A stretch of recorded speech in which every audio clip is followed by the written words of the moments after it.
Hello, I'm Annette Young and welcome to the 51%, a show about women reshaping our world, coming up. And while the globe is celebrating the World Cup, studies reveal a noticeable uptick in domestic abuse, causing NGOs to raise the flags. We'll also be talking shortly to France 24's Selina Sykes, who's in Boston covering the World Cup, about the issues women journalists face in covering such events. Also in Pakistan, a small but growing DJ scene is transforming the music industry in this traditionally conservative country, with a growing number of women leading the charge. But first, as millions follow the World Cup, studies show women with abusive partners suffer even more during major men's football tournaments. It's a fact we're very much well aware of, backed up by multiple research papers and even the United Nations, which says calls to domestic abuse helplines can rise by as much as a third during major sporting events. It's also a topic which has been sadly politicised in this World Cup, as Peter O'Brien reports. England won the football last night, and thank goodness they did, because on the occasions that England lose their football matches, the incidences of domestic violence go through the roof. So, boys, keep winning. That remark, made in the opening days of the World Cup, caused uproar in the UK. Critics accused far-right Member of Parliament Sarah Potchin of handing abusers an excuse, letting them shift the blame onto the results of the football. The research she gestured to is real, but it's not as simple as win or lose. A Lancaster University study from 2014, drawing on police records from the previous 3 World Cups, found reports of domestic abuse rose by 38% after England lost, but also by 26% after they won or drew. In fact, subsequent studies found wins as dangerous as losses, or even worse.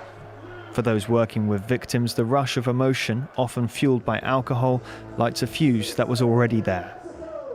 Le foyer, la famille, est souvent The household, the family, is often the outlet for men who are already violent before a football match.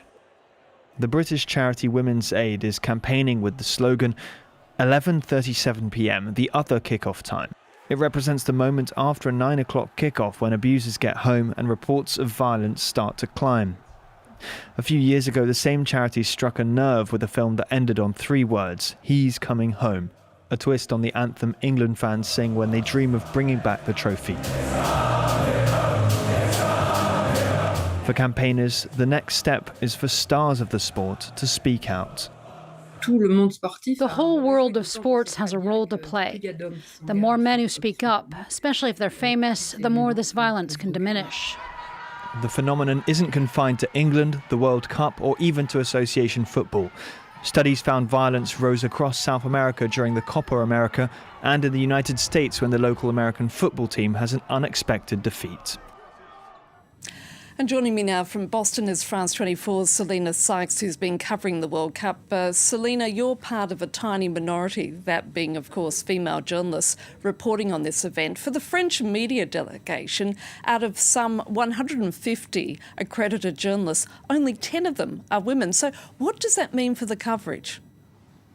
That's right, Annette. That's just about 6%. And might I add that 3 of those journalists are myself and 2 other France 24 colleagues here in the US covering the World Cup. So, yeah, it's a very, very male-dominated environment, the world of sport, and especially football. What does this mean in terms of coverage? Well, I think it just continues that knock-on effect for the future of broadcasting in sport. It's really important, isn't it, representation? If you don't see female faces on air, for instance, talking about football, or read bylines of female journalists, then young girls who maybe are a bit massive fans of football might not think that this is for them in the future. It also encourages the idea that women should stick to speaking about women's football or women's sports, and may also encourage the idea that women, when they are talking about men's sport, don't know what they're talking about. I think myself and any other female journalists have all had that at some instance here talking about big sporting events.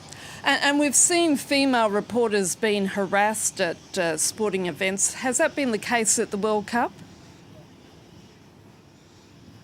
At this World Cup, I wouldn't say so, Annette, and not from what I've seen anyway. Everyone has been very welcoming, very respectful. It was also the case at 2022, which was my first World Cup in Qatar, where it was a very, very positive experience for myself as a female journalist. I think the big thing around that is also the role of alcohol in Qatar. It was obviously very much controlled. There wasn't much alcohol. You couldn't get it at the stadiums, which is a major factor for me. The last time that there were a lot of reports of incidents regarding female journalists and fans was back at 2018 at the Russian World Cup. But it does seem there is a risk for female reporters covering such big sporting events.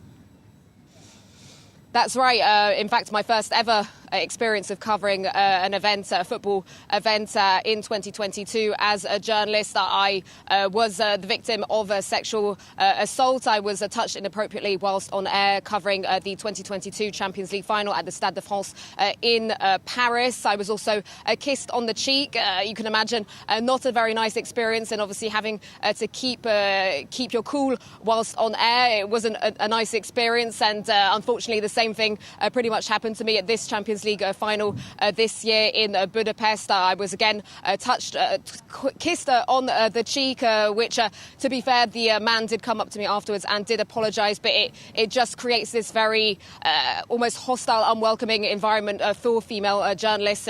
And obviously I'm not the only one who's obviously had these kind of experiences. And coming back to the fan base at the World Cup, are women fans still in the minority?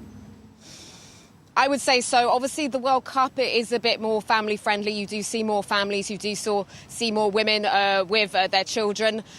But still, I would say that football is overwhelmingly a male attended sport, which doesn't help, obviously, with any females who are here attending at the World Cup. They might feel less comfortable in doing so. I think it is slowly changing, and the World Cup is obviously where the most women fans are. And it has to be said also, we're obviously here in the US, and they have a very big culture of following sports. So I do feel like here in the US, I'm spotting a lot more female fans than I would usually do. And Selina, some players at the World Cup, including the Moroccan captain Achraf Hakimi and Ghana's Thomas Partey, are facing serious sexual assault allegations, and women's rights activists say by allowing them to represent their countries is sending an appalling message to survivors of violence. So what is FIFA's response?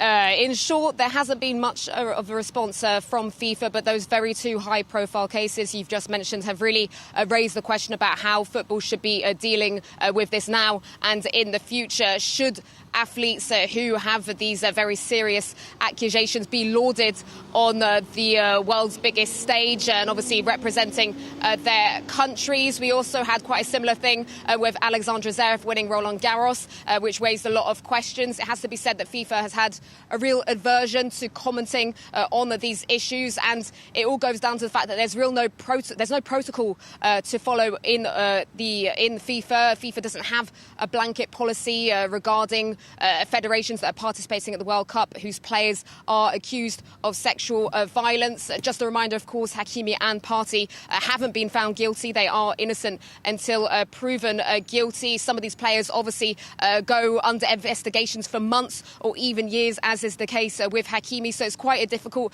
thing for FIFA to deal with. There was one comment that was made, though, by FIFA, and that was regarding another player, with reports having come out in the last few weeks that the Cape Verde captain Mendes is under investigation for alleged rape back in New Zealand whilst at a FIFA series event. FIFA didn't mention Mendes' name, but did give a statement related to that issue, saying that FIFA takes any allegation of misconduct very seriously and has a clear process in place for anyone in football who wants to report an incident.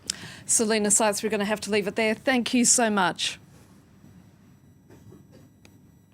Now to Pakistan, which really makes a noise in the global music and entertainment industry, yet a small but thriving DJ scene is beginning to make itself heard in this traditionally conservative country, with emerging talents and artists transforming the music industry, and a growing number of them are women, as our team on the ground report. In Karachi, Pakistan's cosmopolitan metropolis, electronic music is steadily gaining ground. In her apartment in the city center, 23-year-old Chiara D'Souza is focused on her mixing software. The young DJ is making the final adjustments to the set she'll perform in just a few hours. Her genre is drum and bass. Until recently, it was rare to see women behind turntables. Today, they are carving out a place in this male-dominated scene. But in a country with deeply conservative values, many still view DJing with skepticism, linking it to nightlife and behavior they consider immoral. Because we live in the Islamic Republic of Pakistan, it is haram, or a lot of people see it as haram. Girls aren't dressing up or wearing short clothes, or girls and guys are not mixing together or being together or just dancing. And I don't know, they also I feel like our society really feels like it's like the devil's work at play when they're hosting raves and whatnot. Tonight, Chiara is performing at an underground rave on the outskirts of Karachi. The location is kept secret. The event is private. These gatherings are increasingly targeted by police raids. In Pakistan, gender segregation remains the norm, and alcohol is banned under Islamic law. How intense the raids may be, or how intense the whole scene may be as to in the aspects of security and not being able to hold scenes like this. There are a lot of teenagers, a lot of Gen Z who are breaking the norm. Raves are not explicitly banned under Pakistani law, but police intervenes to enforce laws against the consumption of alcohol and narcotics, as well as acts deemed obscene. The authorities are determined to prevent this kind of thing. For us, these are evil activities. It's not just illegal, it's evil. Today, people are afraid to organize parties because we have raised awareness. If neighbors hear noise or suspect anything, they alert us immediately. To work around these restrictions, a new trend has emerged over the past year. Sober or halal parties held during the day. At a cafe in one of Karachi's upscale neighborhoods, actress and DJ Sara Ijaz is preparing to perform in the middle of the afternoon. She's playing more and more of these events, which are tolerated by authorities and offer DJs a safer and more regular place to perform. But many female artists still prefer to perform within their own circles. In Pakistan, where religious and traditional music remains deeply rooted, electronic music is still largely confined to wealthier, English-speaking urban circles. And that's it for this edition, so until our next show, bye for now.